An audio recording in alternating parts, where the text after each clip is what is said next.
আমি তোমাকে এতদিন বাদে, এতগুলো চৈত্র মাস বাদে, এতগুলো পতনের পরে, এতগুলো উত্থানের পরে আমি তোমাকে আজ চিঠি লিখছি। এতগুলো 100 বছর বাদে, এতগুলো 1000 বছর বাদে আমি তোমাকে আজ ইমেল লিখছি।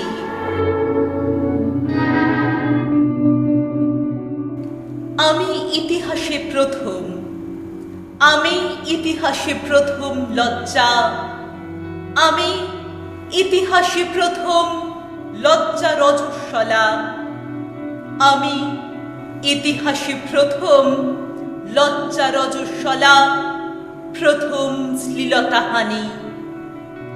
এতদিন বাদে তোমাকে লিখছি। তোমার আরেকটু সচেতন হওয়া উচিত ছিল। তুমি আমাকে লজ্জা থেকে বাঁচিয়েছিলে, কিন্তু তুমি আমাকে লজ্জা থেকে বাঁচাতেও পারোনি।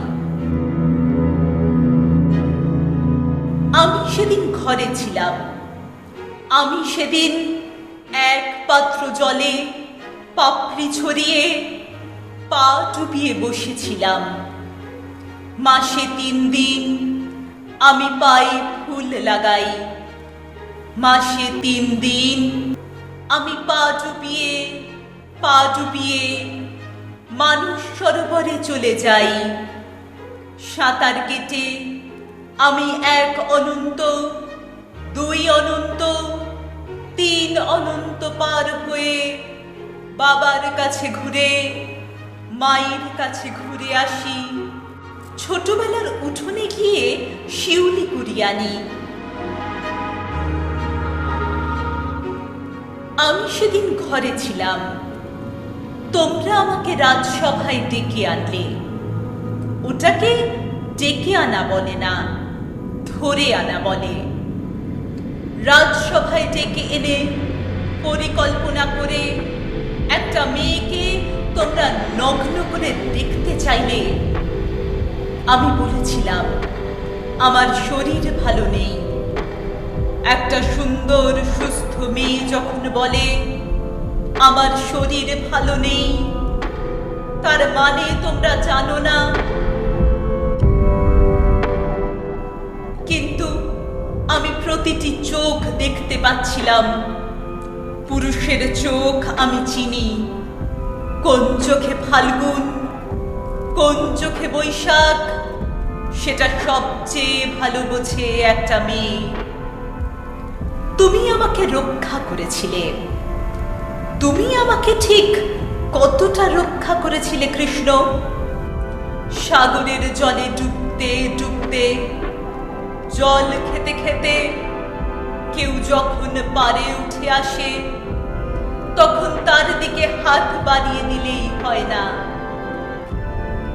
এতক্ষণ তুমি তার নাকানি চোবানি দেখলে। তোমার হাত কেন আর একটু আগে এগিয়ে এলো না? আমি যখন প্রায় বিবস্ত্র হয়ে এসেছি, তখন তুমি শাড়ি পাঠালে আমায়। তোমার যখন এত শাড়ি, এত লম্বা শাড়ি, যা দিয়ে একটা গোটা আকাশ ঢেকে দিতে পারো, সেটা তুমি অত দেরি করে আমাকে পাঠালে। ততক্ষণে আমার যা হবার হয়ে গেছে। ততক্ষণে আমার লজ্জা, আমার অপমান হয়ে গেছে। পিতামহদের চোখের সামনে, সন্তান তুল্য বালকের সামনে আমার অসম্মান ঘটে গেছে। তুমি আমাকে ভালোবেসেছিলে কৃষ্ণ, নাকি তুমি তোমার রাজনৈতিক ক্ষমতা দেখাতে চেয়েছিলে? ক্ষমতা একটা নেশা। যে নেশা করে না তাকেও ধরাতে হয়। ক্ষমতা একটা চর, সেটা দুর্বলের গালেও মারতে হয়, বীরের গালেও মারতে হয়। ক্ষমতা একটা দড়ি, সেই দড়িতে অন্যের ছেলেকে জড়াতে হয়, নিজের ছেলেকেও জড়াতে হয়। কৃষ্ণ, তুমি যাকে ভালোবাসো তাকেও কি গর্তে ফেলে দেখতে চেয়েছিলে? অসম্মানের গর্তে, বিদ্রূপের গর্তে।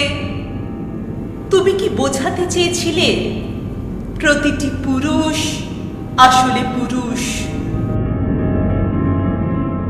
পুরুষের কোনো কন্যা নেই, ধাত্রী নেই, মা নেই, স্ত্রী নেই। তার চোখের ভেতরে একটা চোখ আছে, সেই চোখ দেখতে চায় একটা শরীর। সেদিন যখন ঘরে ফিরে এলাম তখন সূর্যের আলো শুয়েছিল আমার ঘরে। সেই আলো আমাকে জড়িয়ে ধরল, সেই অপরাহ্ন আমাকে জড়িয়ে ধরল। আমি আলো থেকে, অপরাহ্ন থেকে নিজেকে সরিয়ে নিয়ে দাঁড়ালাম, আমার ঘরের মাঝখানে দাঁড়ালাম।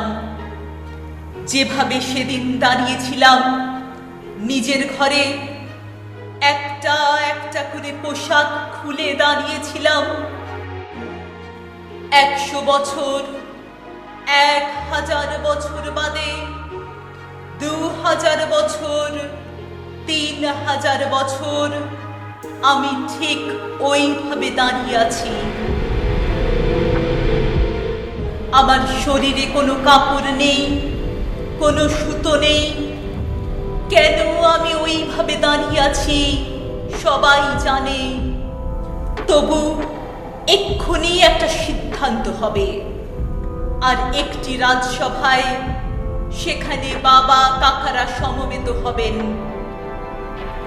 গুরুজনেরা সমবেত হবেন, বুদ্ধিজীবীরা সমবেত হবেন, পুত্র সম বালকেরা সমবেত হবেন।